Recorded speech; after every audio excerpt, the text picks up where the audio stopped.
Police का पहरा, चारों तरफ बैरिकेडिंग, सड़क पर सफाई और अखिलेश यादव के आवास पर की घेराबंदी। शुक्रवार की सुबह राजधानी लखनऊ का ये वो नजारा है जो लोकनायक जयप्रकाश नारायण की जयंती पर नजर आया।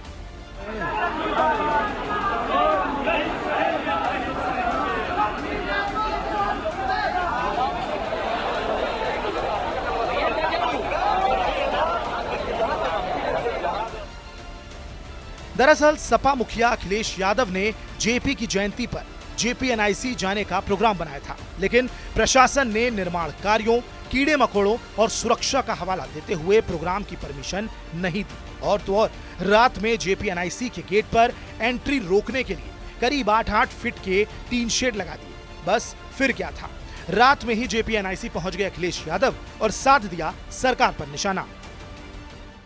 शेड लगा करके सरकार कुछ तो छिपाना चाहती होगी। टीन शेड आखिरकार क्यों? किसी महापुरुष का सम्मान क्यों नहीं करने दे रहे? अगर किसी की जयंती पर, और वो भी समाजवादी महान नेता जयप्रकाश नारायण जी की जयंती पर, और ये कोई पहली बार नहीं हो रहा है, हर वर्ष जयप्रकाश जयंती के दिन समाजवादी लोग यहाँ इकट्ठे होते थे। सरकार पर निशाना साधते हुए अखिलेश यादव ने कहा कि कुछ तो है जिसकी पर्देदारी है।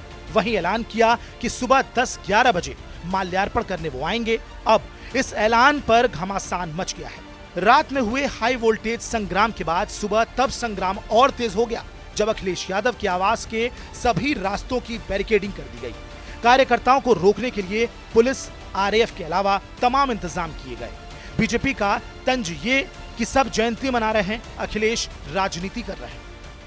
देखिए, श्रद्धेय जयप्रकाश नारायण जी की जयंती आज संपूर्ण देश मना रहा है। देश के प्रधानमंत्री मना रहे हैं, हमारे सभी मुख्यमंत्री मना रहे हैं, उत्तर प्रदेश के मुख्यमंत्री मना रहे हैं और देश के सभी गणमान्य व्यक्ति मना रहे हैं। अब आदरणीय अखिलेश यादव जी क्यों नहीं मना रहे हैं, ये चिंता का विषय है।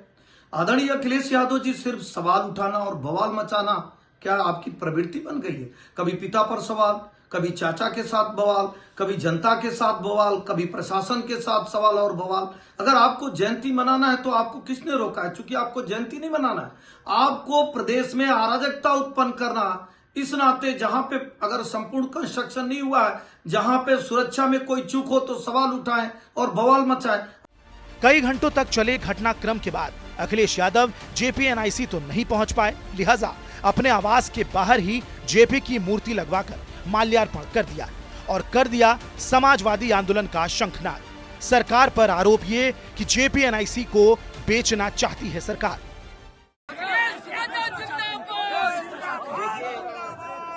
जेपीएनआईसी वर्ल्ड क्लास एक जगह बनी है और मुझे याद है जिस समय नेताजी ने शिलान्यास किया था, उस समय देश के सोशलिस्ट नेता नेताजी के साथ जॉर्ज फर्नांडिस से लेकर के बहुत बड़े पैमाने पर नेता रहे थे उस समय।